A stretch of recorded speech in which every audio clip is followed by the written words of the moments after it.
Good afternoon. The Readiness Subcommittee of the House Armed Services Committee will come to order. I welcome each of you to this hearing of the Readiness Subcommittee on Aviation Mishap Prevention, a Progress Report. Today, the subcommittee will hear from each of the services on the efforts of each to reduce the number of aviation mishaps, focusing on any preliminary conclusions on common causal factors to these mishaps and any changes made to improve safety and decrease mishaps. We owe it to our servicemen and women to eliminate preventable accidents and continue to strive to provide the resources necessary for the most capable and most trained military in the world. Readiness is not just having enough spare parts on the shelves or enough aircraft to fly. Readiness is also training service members to be proficient in their jobs. As witnesses testified last week during the Tactical Air and Land Forces Subcommittee hearing on the Department of Defense Aviation Mishap Review and Oversight process, most mishaps are due to human error. Although human error may be primary causal factor in most aviation accidents, there are ways to reduce human error. During your testimony, please ensure you highlight how your service is taking actions to reduce human error and prevent today's accidents while we all work to ensure that service members have the time, tools, and training to be successful and prevent future aviation mishaps. Before I introduce the witnesses, I turn to the distinguished ranking member of the Readiness Subcommittee, the gentlelady from the territory of Guam, Congresswoman Madeline Badillo, for her opening comments. Thank you very much, Mr. Chairman, and I commend you for organizing this hearing on such an important and timely topic. And thank you as well to all of our witnesses this afternoon for being here with the committee.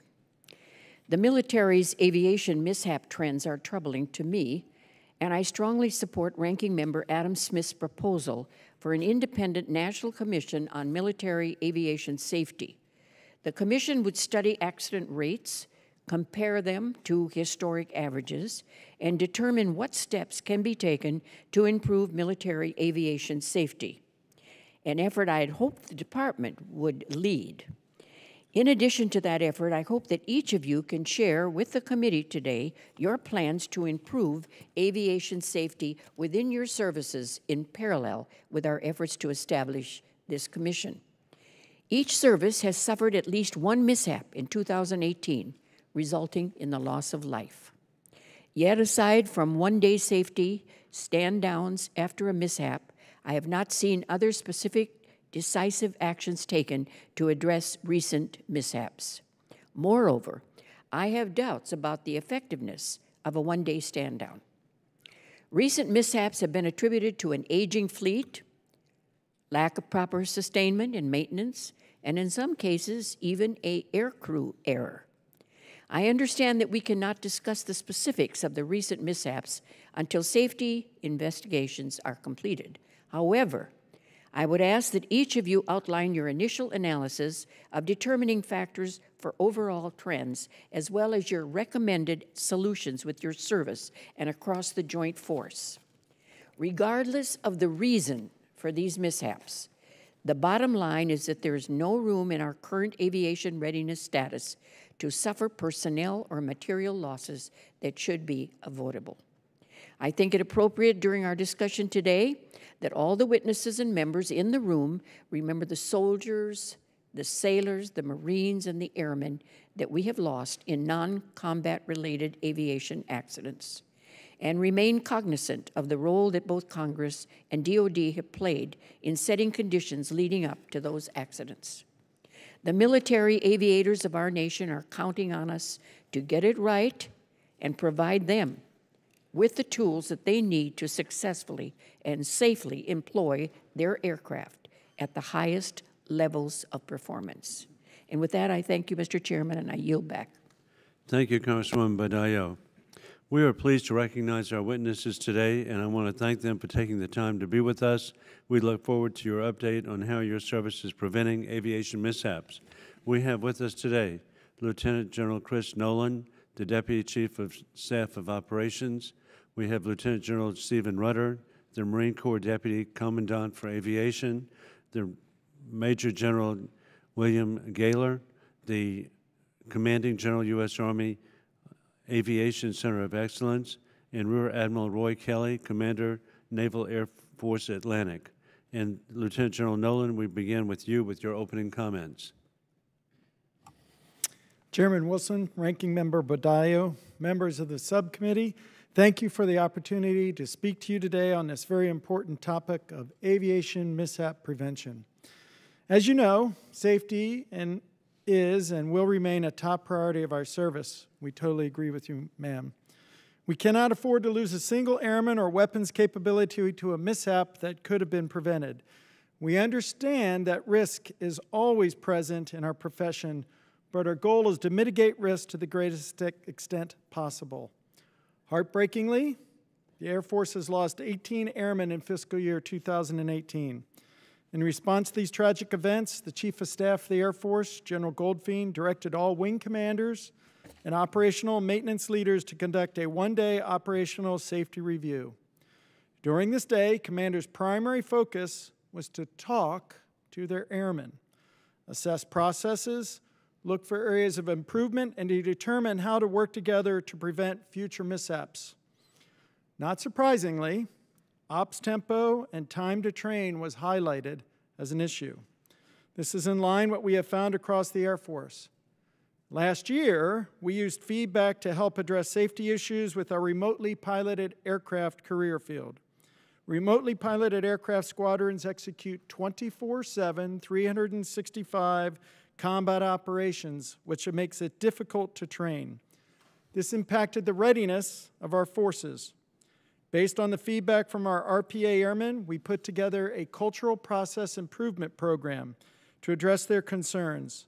This resulted in higher manning levels, pilots and maintainers' time to train, increased readiness, and we completed a transition to MQ-9s and a significant decrease in RPA mishaps.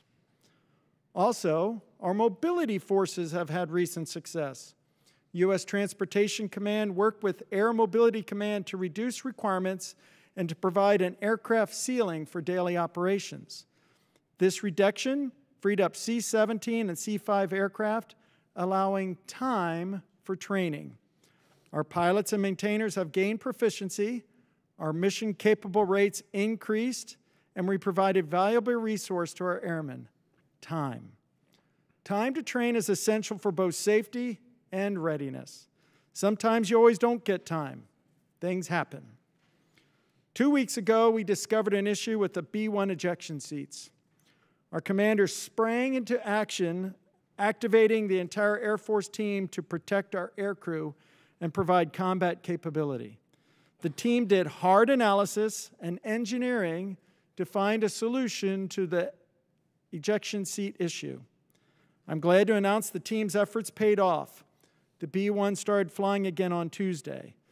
This is an example of how the Air Force team responded to an increased readiness and lethality of a very complex fleet. The fleet that is new and old, manned and unmanned. Another challenge in the category of things don't stay fixed is the T-6. We had flown the T-6 for 2.1 million hours before we had an unexpected increase in unknown physiological events.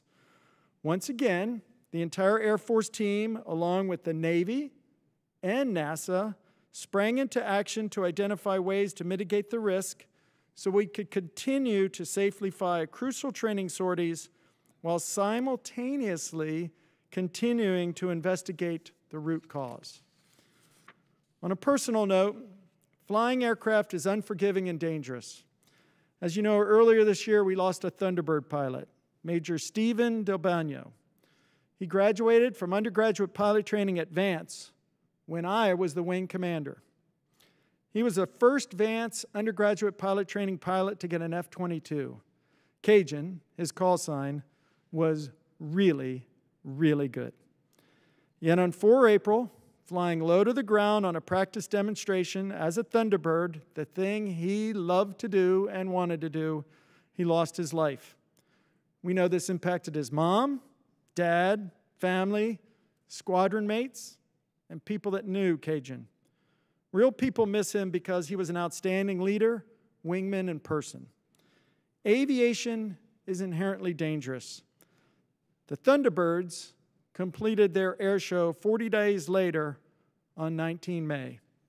We investigate, we mitigate risk, but we will never quit. But we're committed to doing our best to mitigate the risk to our pilots and our aircrew. I look forward to your questions. Thank you very much, Lieutenant General Nowland. We now proceed to Lieutenant General Rudder. Chairman Wilson, Ranking Member Badillo, distinguished members of the House Armed Services Subcommittee of Readiness, and other distinguished members. Appreciate the opportunity to testify in the current state of Marine Corps aviation readiness and safety. As you are aware, the Marine Corps Title X responsibility is to be the nation's expeditionary force in readiness. Your Marines continue to train hard for a constant deployment cycle. We hold them to high standards, and we deploy these Marines around the world at a moment's notice. I'm proud of these Marines, as I know you are as well. FY17 is a tough year for Marine aviation in terms of Class A mishaps. In 17, 20% of our mishaps occurred at sea, 40% in an expeditionary environment, and 60% were deployed. Despite the fact that we are well within our normal rates over a 10-year average, 17 was not good, and it has our full attention. I'm in direct coordination with the gentlemen to my left and right on a regular basis, sharing ideas and trying to capture best practices. The Marine Corps uses the Operational Risk Management System originally adopted by the Army. We are in the process of transitioning to the Air Force Aviation Safety Awareness Program. The Navy Marine Corps are also transitioning to a new risk management information system, which will replace the current mishap reporting system, which will allow us to broadly share more information about individual mishaps. We also sit together on a Joint Services Safety Council. Marine aviation is somewhat unique. We have rotor wing, we have tilt rotor, we have TAC air, and we fly transport. Within those communities, we've seen the greatest percentage increase in Class C. And to that, we have seen a lot of towing mishaps. Young Marines trying to do the right things, towing very expensive airplanes into things. So we've revamped our whole towing policy. Most of these happen during night crew, which to most is when most of the work gets done for the next day's schedule. And we've increased a level of expertise and NCO leadership to our night crews.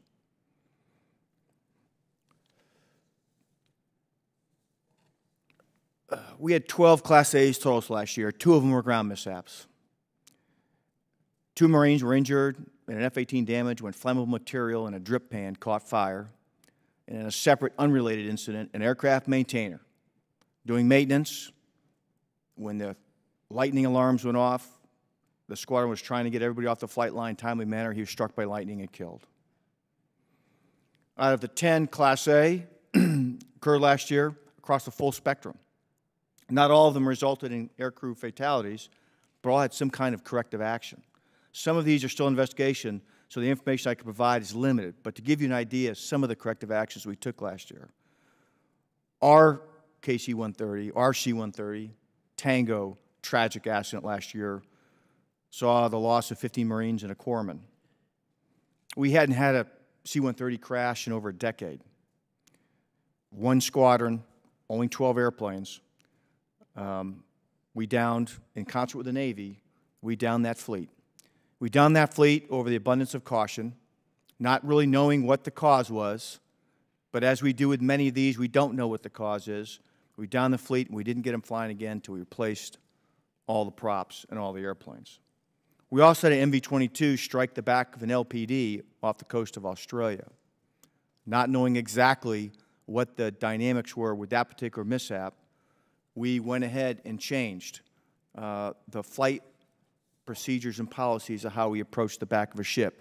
We reduced the maximum allowable weight allowance for an aircraft approaching the back of the ship. We changed and increased the required wind envelope for that aircraft approaching the ship at the weight, giving greater power margin for all our aviators around the world approaching that ship. We also had an MV-22 crash in a reduced visibility landing environment in an undisclosed location in the CENTCOM theater. The crew was perfectly legal to fly that mission, as per all our publications. But for that environment, we took the Air Force model of what AFSOC does, and we increased the proficiency level at how many reduced visibility landings you are supposed to do into the dirt before you're allowed to do the mission. Another challenging aspect is you never know the one you prevent. While there's still no direct link between low readiness rates and causation to Class A mishap rates, we continue to believe a true metric of health in aviation is aircrew flight hours. Well-trained, practiced aviators react to malfunctions in difficult circumstances far better and are much less likely to make mistakes, which in turn allow them to react in a fluid situation or unforeseen event. I'll give you an example of some data, and it's from a certain event. Last year, one of our first Class A mishaps was a 53 Echo off the coast of Okinawa. This aircraft in the number 2 engine area caught fire. The fire began burning at a level which the aircraft became flyable, but in an extremis situation. The pilot being calm, the crew fighting the fire in the back. That pilot had 30 hours in the past 30 days. She handled that emergency magnificently. She flew, she executed the procedures, she got it on the ground, got the crew out, and saved the crew. Unfortunately, the aircraft burned to the ground because of the fire, but she performed emergency procedures and was calm and cool throughout that. 30 hours and 30 days, I think there's something to that. Each of our events are also thoroughly investigated to learn and attempt to prevent future mishaps through initiatives like the new Risk Management Information System and this Aviation Safety Awareness Program. Think of this program like a hotline for safety. So when a pilot comes back, he fills his system out after every flight, and the squadron flight safety officer reviews every flight. It's anonymous. So if he sees something that is unsafe, whether it's with the airfield or the aircraft or the crew, he can report that. We're just starting that now, and we're having success with identifying some hazards. I say this, knocking on wood and with somewhat optimism, is that this year our readiness is up. Our flight hours are up. We averaged 17.2 hours per pilot on average, which is up from 12 and 13 a few years ago.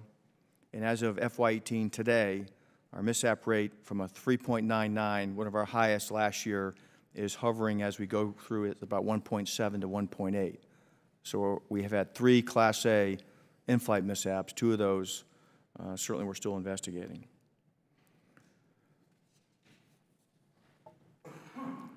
So I say this, Mr. Chairman, distinguished committee members, we appreciate your continued support. We are hard at work on this to increase our readiness and be ready to fight tonight. I look forward to your questions. Thank you very much, Lieutenant General Rudder, and we now proceed to Major General Gayler. Chairman Wilson, Ranking Member Bordallo, other distinguished members of the Readiness Subcommittee, thank you for the opportunity to discuss Army aviation readiness and safety. It's a privilege to represent the Army leadership, the soldiers, the civilian professionals, and the men and women of Army aviation who steadfastly serve this nation every single day. The first priority of Army aviation remains building and maintaining combat readiness. When successfully realized, enables safe aviation operations. And we define readiness as fully trained and proficient units, capably led, equipped with modern and capable platforms at the correct capacity. As a result, Army aviation mishap rates have steadily declined over the course of the last 35 years. In fact, mishap rates from fiscal year 2016 to today constitute the lowest 3-year period in the past 35 years. But while our rates tend to trend in the right direction, the Army remains committed to further reduce mishaps. While aviation operations are inherently dangerous, combat-ready units are better postured to mitigate that risk. However, we continue to balance competing factors that hamper the readiness of our units, meeting today's high demand for aviation while simultaneously training for a large-scale combat operation while modernizing our force together. Manning shortfalls and high op tempo continue to challenge our unit's ability to train for that large-scale contingency or combat operation, a mission set that has inherently higher risk. While I sincerely thank Congress for the continued support in the current omnibus and the benefits that it brings to Army aviation, years of fiscal uncertainty have jeopardized certain modernization investments. But regardless, we are continuing to work hard to maintain a competitive advantage over potential adversaries in the future. Despite these challenges, improvements made by Army aviation and the enterprise in terms of doctrine, leader development, training, and certain material solutions all work to improve readiness today and to better posture that force for tomorrow and any future potential conflict. Lastly, I can assure you that the United States Army still remains the most modern, well-trained aviation force of its kind in the world, and it provides an unparalleled advantage to our joint force. And our soldiers, our non-commissioned officers, our officers continue to serve with distinction around the globe. I want to thank each of you for your continued support to the men and women in uniform, and I appreciate the opportunity to testify before you today, and I sincerely look forward to your questions. Thank you. And thank you very much, Major General Gayler. We now proceed to Rear Admiral Kelley. Good afternoon, Chairman Wilson, Ranking Member Bordallo, distinguished members of the subcommittee. I am honored to be here representing 2nd Nav and the Chief of Naval Operations. I'd like to begin by thanking the subcommittee for authorizing funding that will allow us to improve our readiness. Consistent, predictable funding that we can execute on 1 October is absolutely required for us to be successful in these efforts. I'm happy to report that we are meeting our deployment commitments with properly manned, trained, and equipped forces, and I'm incredibly proud of the success our aviation units are having in combat. We saw it in Operation Iraqi Freedom, Enduring Freedom, and now in Inherent Resolve. That being said, we are currently meeting our deployed requirements at the expense of those units that are left at home. As an example, today we have 55 Super Hornets that are non-mission capable due to maintenance, and 118 non-mission capable that are due to supply. Although we are addressing both issues, we're heavily focused on filling holes in existing aircraft and putting stock back on the shelves.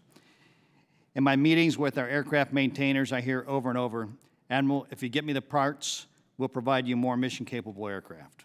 We are teaming with the Naval Supply Systems Command to prioritize key parts that will get the highest number of aircraft mission-capable as soon as possible. As the CNO recently testified, it took us a decade to get into this readiness decline. It will take us some time to get out. I ask for your patience with our recovery efforts, as the process from the appropriation to contracting to delivery of parts is lengthy. On average, the lead time for a new supplier to deliver components to the fleet is ranging from 27 to 39 months. That being said, we are seeing positive readiness results from our focused efforts on Super Hornets stationed at Naval Air Station Lemoore. Just last week, VFA 122, our fleet replacement squadron that trains Super Hornet pilots, reported 25 mission-capable aircraft on their flight line. This is a very positive indicator, as the squadron was only able to produce 6 aircraft just 5 months ago. While a ready fleet is a lethal fleet, it must also be a safe fleet.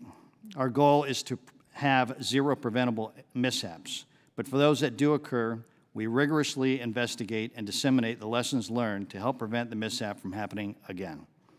The Navy's Class C mishap rates, those costing the government between $50,000 to $500,000 or non-fatal injuries, have doubled in recent years when compared to 2012.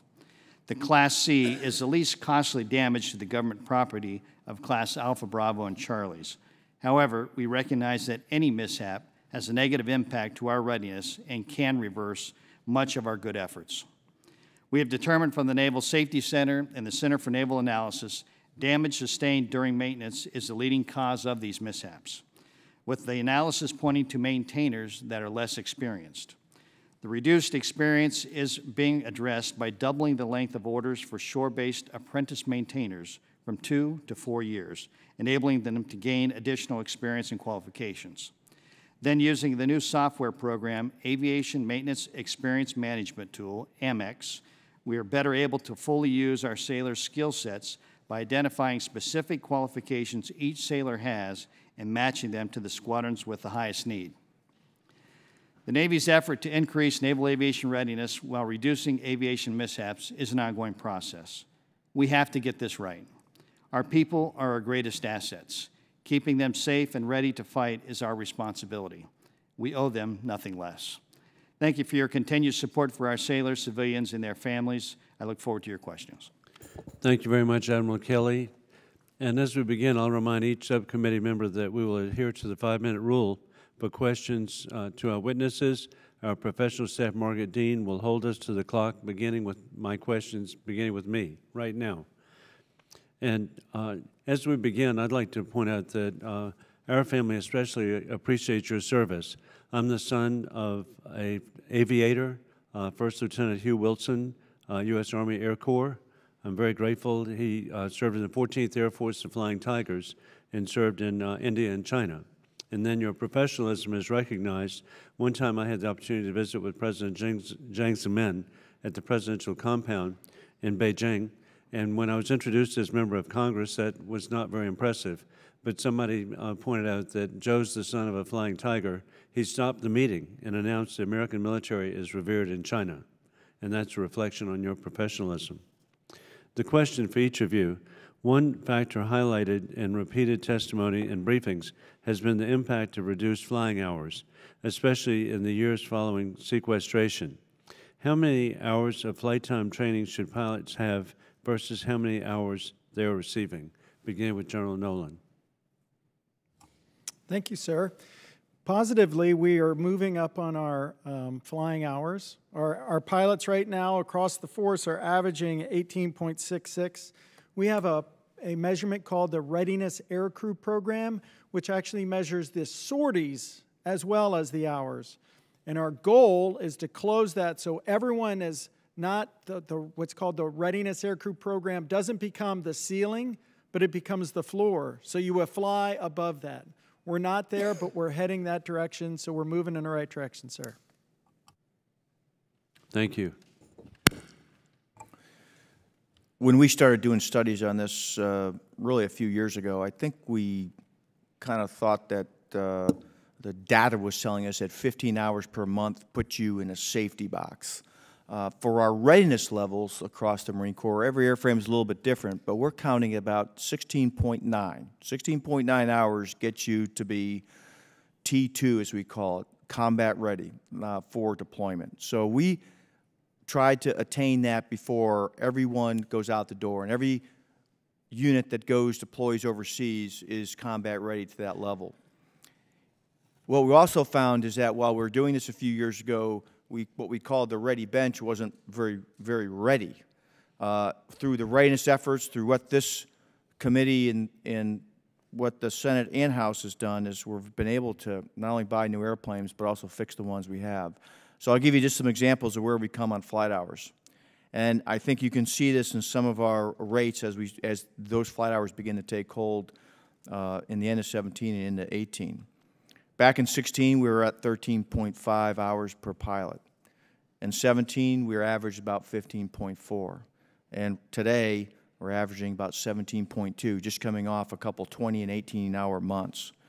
So that 16.9 hour is being met as it stands today because of our readiness levels. And I think our pilots are beginning to show experience levels, and certainly readiness levels are coming up. Thank you very much. Sir, if we look at the Army Aviation training strategy of what it requires to have collectively trained proficient units, it requires 14.5 hours per crew per month. We are currently funded at 10.8 for an active force and 6.3 and 6.6 for the National Guard and Reserve forces, but that is sufficient for our current level. Part of readiness and a unit's ability to be ready is a function of several components. One is manning, another is equipping, another is training, but also time. Under the current manning and equipping levels, we are comfortable right now with where we are, but as we continue to train for a larger scale combat operation, a future fight, not for something we're currently in, we do know that it will take additional flight hours per crew per month to achieve that level of proficiency. But right now, we are certainly comfortable with our current operations, and there's no direct correlation that we can study and determine between the number of hours specifically and the accident rate, though we do try very hard. Thank you, sir. Thank you, General. Mr. Chairman, thank you for the question. And Naval Aviation goes through a training cycle, our optimized fleet response plan, which starts with building blocks. Basically, our flights would be limited in numbers early on in the training plan, and then on deployment, we would see high numbers. Our averages throughout Naval Aviation are 19 for the last 10 years, so 19 hours per month per pilot for each of the communities. This varies by community, and of course, throughout the workup period, it would continue to increase. When we see units that are deployed, those numbers are typically in excess of 30 hours per month, and that's because they're doing combat operations. We have no connection that shows us low flight hours or high flight hours are more impactful to risk. However, the variations between them we do see as high risk. So going from a low op tempo to a high op tempo is a higher risk to mishaps. And thank you. Each of you will proceed to Ranking Member Badallo, and because of the importance of your testimony, we will also have a second round.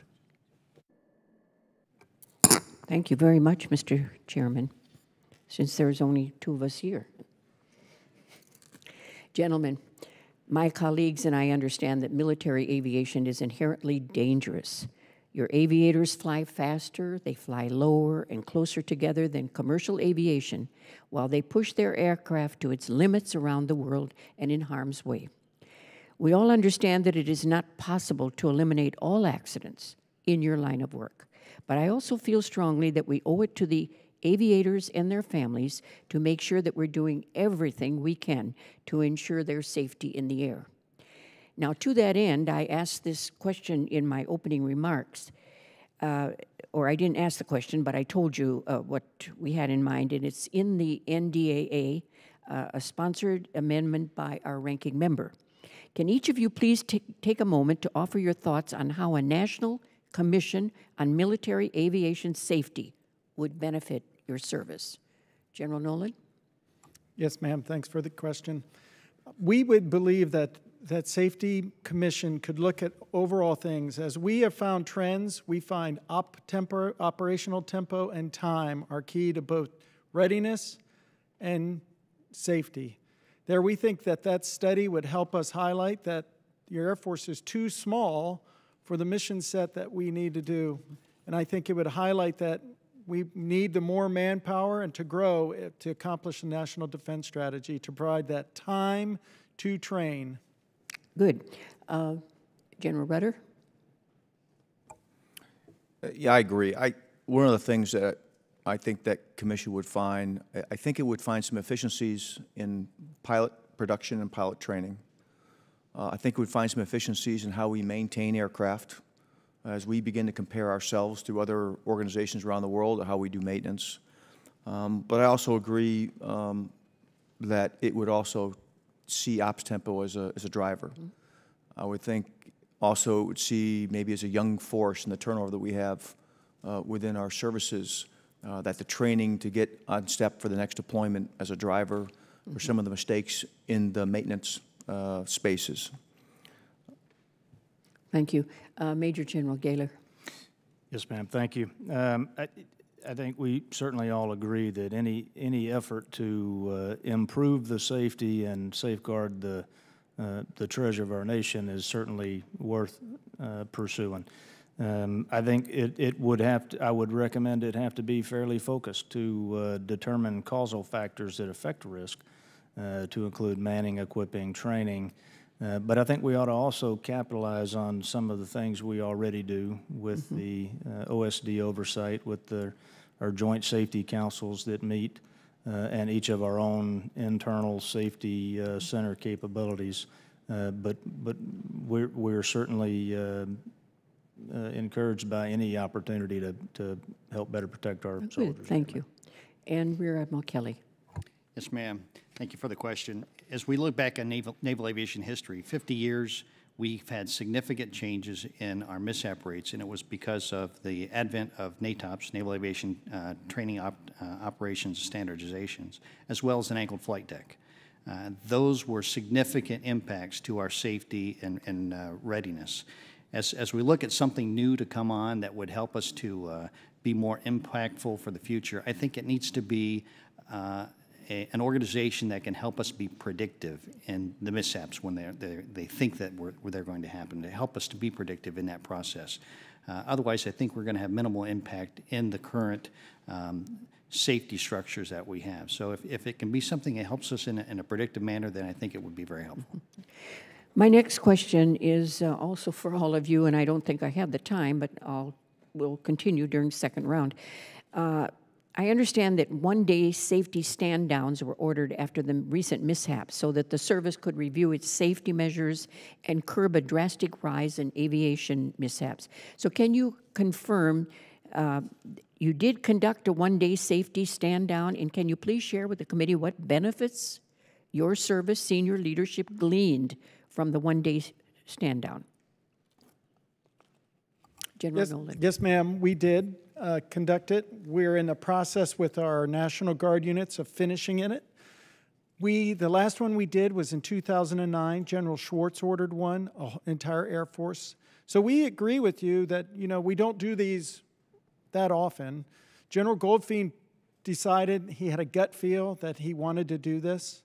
What we've learned, it goes back, the analysis will be complete, but what we come back to is that operational tempo, the time to train, readiness, and then the other part of this is, from the maintenance side, is predictive analysis on our maintenance. As opposed to just doing maintenance on a time, can we use information technology to develop predictive maintenance, which then gives our maintainers more time to work other issues, as to just doing maintenance on a time type of criterion? Mr. Chairman, I'd like to hear from the rest, but I'll go with the second round. Well, actually, what we'll do, this is such an important issue, and I'm so grateful for Ranking Member Bardallo raising this issue. We'll proceed, and she actually gets extra time. And so, and indeed, a number of our other colleagues who were here initially, but your opening statements were so thorough that it allowed them to run to another meeting. So thank you very much. But of course, Mademoiselle, proceed. Thank you, Mr. Chairman. So again, Lieutenant General Rudder, did the value of the one-day stand-down exceed the value of a day of training? And, how do you look at it? Yes, Congresswoman. We, the Marine Corps, after our second V-22 mishap last fall, we did the same thing. We stood down.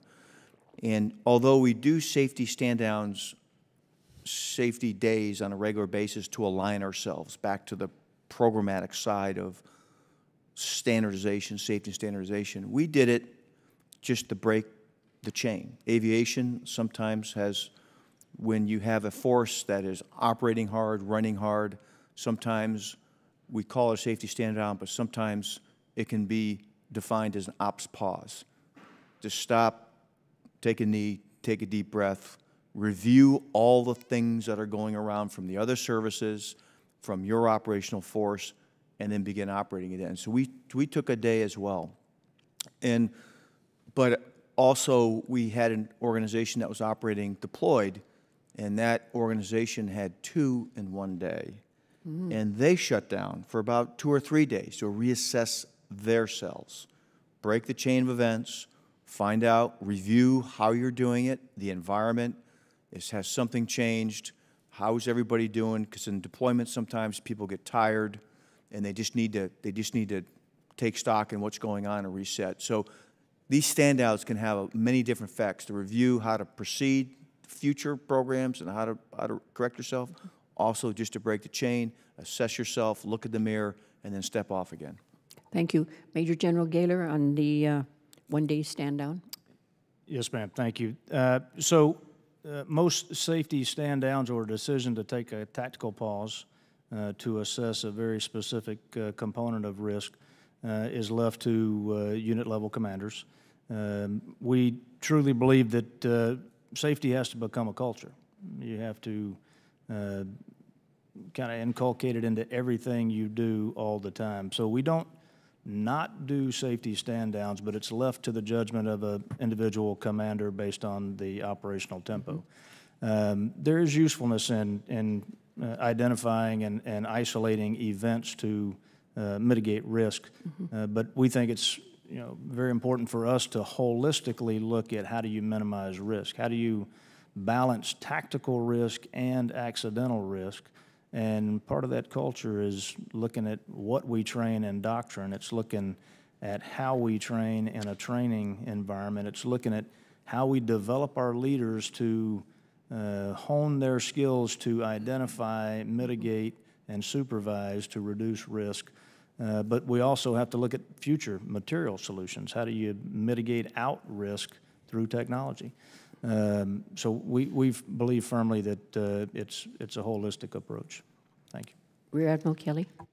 Yes, ma'am. And to answer your question, yes, we did conduct a safety stand-down.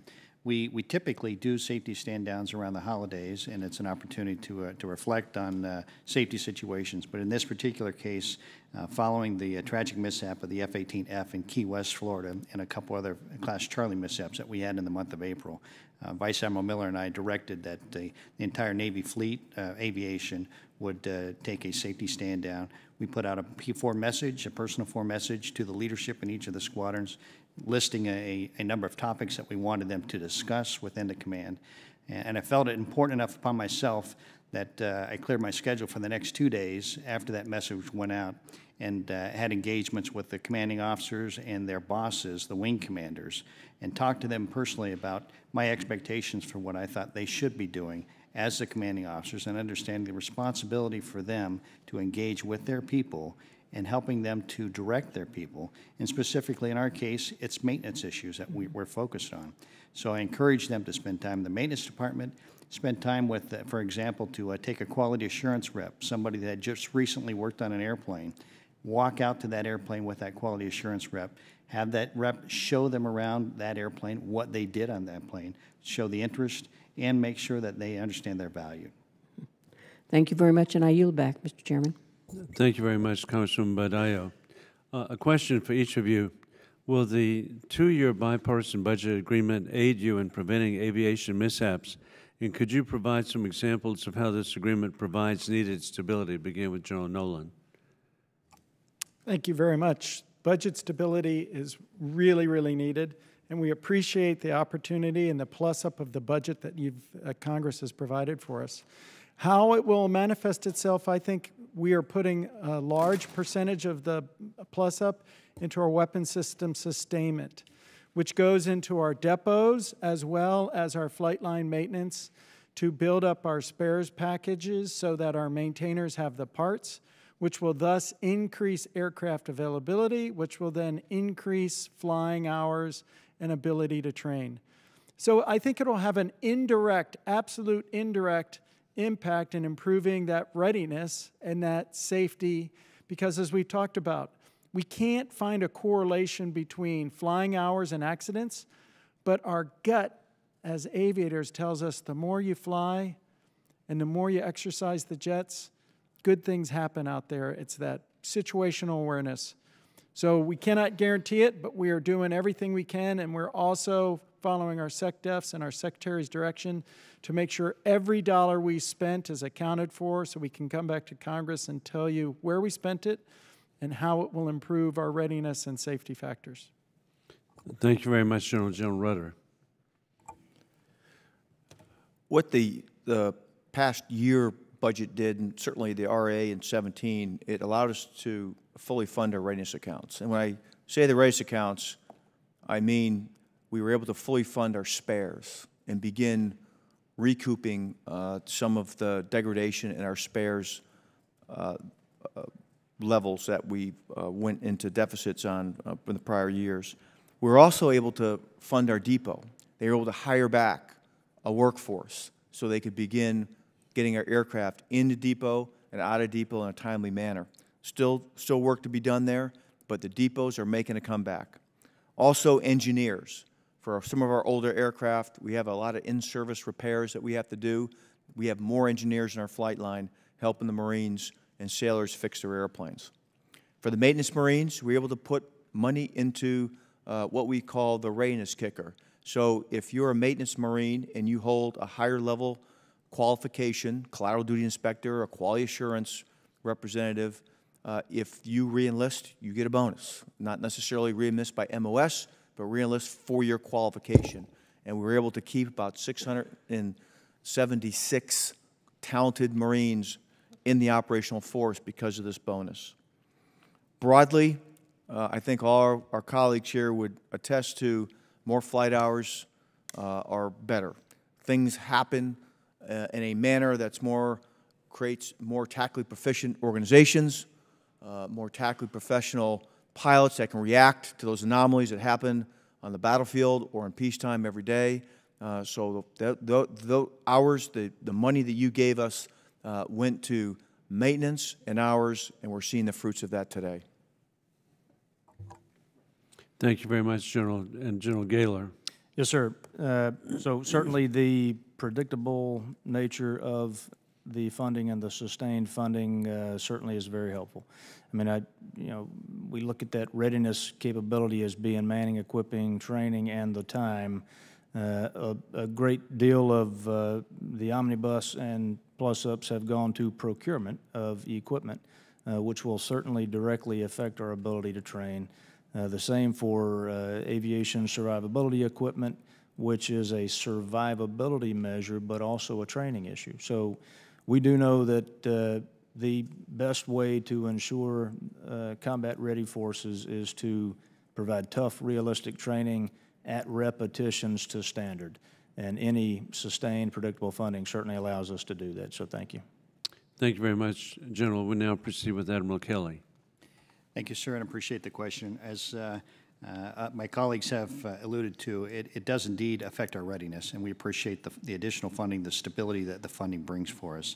And as I described early on, it is impacting our readiness and improving our readiness, as we've seen in Lemoore with some of the recent numbers for our mission-capable aircraft. At the same time, I do have some examples that I can allude to with our carriers, that trying to get carriers underway, and a good example would be the CR this past December. At 4 aircraft carriers I was trying to get underway the week prior to, and understanding that the CR is coming to an end, my concern was, are we going to have a budget afterwards? Is there going to be a government shutdown? And I had to make decisions on what to do with those 4 aircraft carriers. A lot of angst, as you might imagine, as we try to make decisions on getting them underway, what's the risk in getting them underway, and as always, there's things that need to be repaired in that process. And so stability will certainly help us and make us much better at our jobs, and I think able to be more predictable in our readiness levels. Thank you very much, Admiral Kelley. We will be concluding with questions by Ranking Member Madeline Badallo. Thank you again, Mr. Chairman. Gentlemen, we often talk about funding, flight hours, and equipment maintenance when we discuss readiness. However, we have seen that the culture within each service's aviation community is an equally important aspect. So can you just very briefly speak to efforts being made to enhance culture at the unit level that will improve cohesiveness, retention, readiness, and flying safety? General Nowland. Yes, ma'am. Thank you. Culture, we love culture. Culture is what we have identified in our Air Crew Crisis Task Force. It's key towards continued safe, readiness, lethal warriors. And it's not a pilot crisis, it's an air crew crisis, so it's all across all our operations. All the services use the Army's model of operational risk management, and we've been using that for years, which has helped us. We're using the Air Force Safety Assessment System, which is bringing forth safety issues so that they can be solved. And then all those little things that we're doing within the air crew crisis, such as reducing additional duties, providing back support within the squadron to do some of the scheduling duties and some of those other duties, what we call the quality of life issues with health care and getting people to health care, timeliness, access to care. We have an initiative to bring from what we used in special operators, it's called POTF, Preservation of the Force, where we actually have people to help pilots with their backs and their necks so that we can keep them on the flight line. So all of that creates a culture of trust. And in the end, when you fly this close to each other, fly this low, salute that crew chief has given you a high-quality airplane. It comes down to trust, and that's what we're trying to build. General Rudder? I think a lot of it that we try to stress more than anything else in the world is leadership. Leadership at all levels, beginning with the commander. Squadron commanders hold the key to the culture that resonates in that squadron. So we spend a lot of time in our commander's course trying to instill how important it is to lead through example, to manage risk as a commander, as well as effectively communicate that to your subordinates. Commanders don't communicate. You start to find you have multiple cultures inside one organization. And that's what we find in failing squadrons. We find multiple people doing their own thing inside one organization. We stress a lot of that and how to manage risk with that, but I think it starts with leadership, starts with that commanding officer. General Gayler? Thank you, ma'am. So when we look at changing culture, you have to look at really everything you do across the force, from doctrine to your organizational design to how you train, leader development, and also material things. I think we are very well focused on that right now. There are a few initiatives that we have underway in every one of those areas, very specifically targeting the culture of balanced risk between tactical risk and accidental risk. One of those is the Aviation Warfighting Initiative, where we truly get down to knowing and being expert at critical technical and tactical things. I love the word trust, because when a soldier gets on the back of a U.S. Army aircraft, they don't know the training you've had. They don't know the experience level you have. They just trust that you are well-trained and very good at mitigating risk. And I think we are making huge strides in that area and doing a very good job there. Thank you. Admiral Kelley? Yes, ma'am. So Naval Aviation has 3 programs that are specifically aimed at culture, and they're tailored under the type commanders.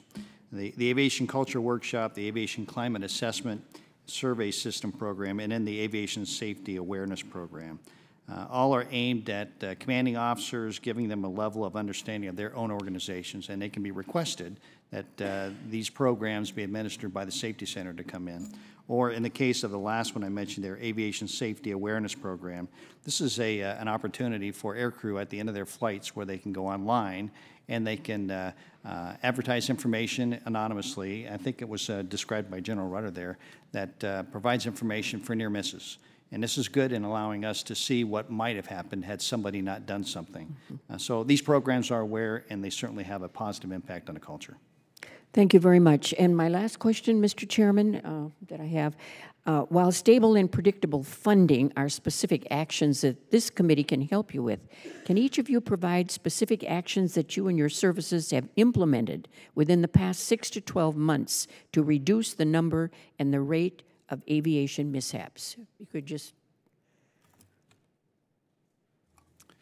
Ma'am, I think we've talked about many of them. Our engineering solutions and sharing information across. The T6 unexplained physiological incidents or episodes is a great example of how we've worked with the Navy and worked with NASA and across material commands to work it. We have working across material commands with the Marines on the KC-130s. We share information all the time. And I know we are working as a DoD to try to get common data systems so that we can start to use big data and look at data systems and IT to help us do predictive analysis, not looking in the rearview mirror or saying where you are now, but predictive analysis of what's going to happen next. Thank you very much, General. I'm very impressed with you've mentioned several of you working together, the various services, and that's impressive. General Rudder? So the specific examples of the different airframes, and we have a very unique mission set where we had this tilt rotor V-22 concept. where we're still trying to manage how we investigate that particular airplane and build in more credible and sustainable maintenance processes so that the readiness levels are up to where it should be. And so the readiness that we're doing as far as the funding you've given us are allowing us to get ahead of our supply challenges with that airplane, which is allowing us to train more. A lot of our issues that we have been really built around just sustaining our maintenance cycle so that we can, get these airplanes so where pilots can get the hours they need.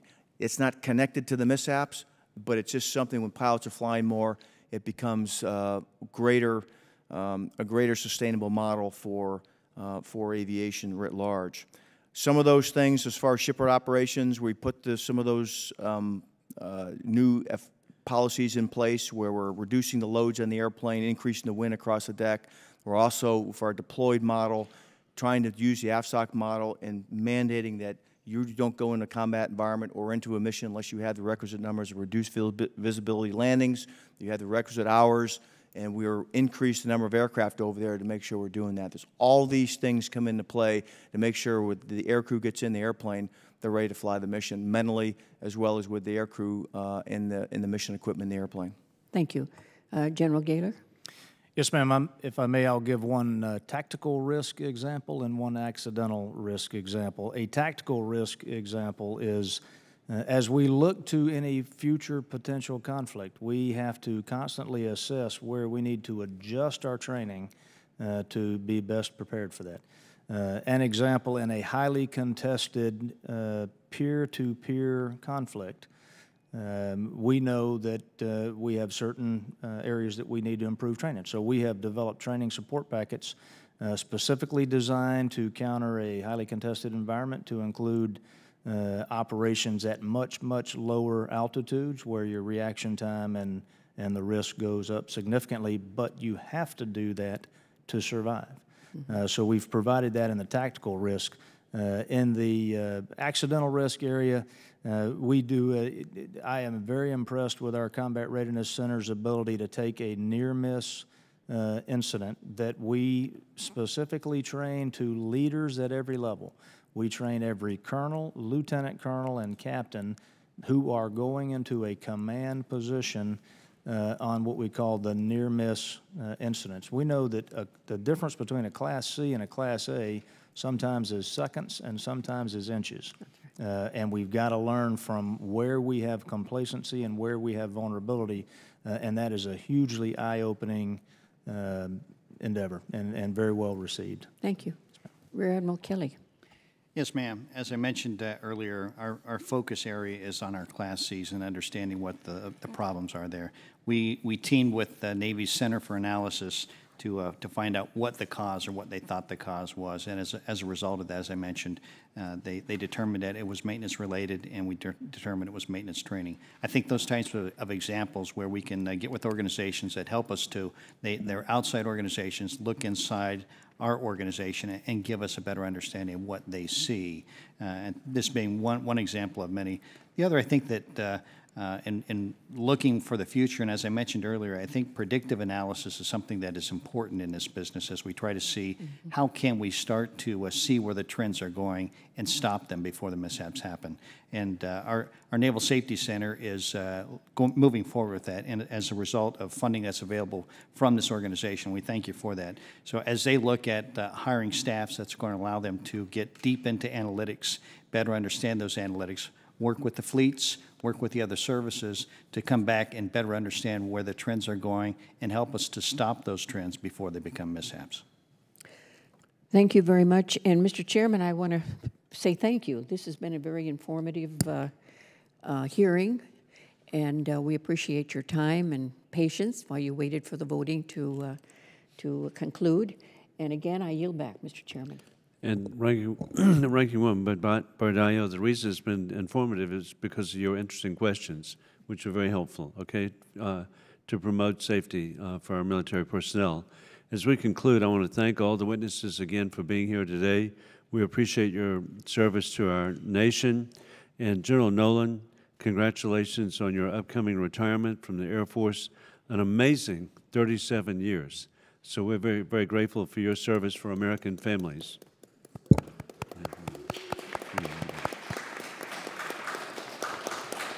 And we wish you the best for a healthy and happy retirement. We're also grateful for Navy Captain Promotable Margaret Dean for her monitoring the timing today. This hearing is adjourned.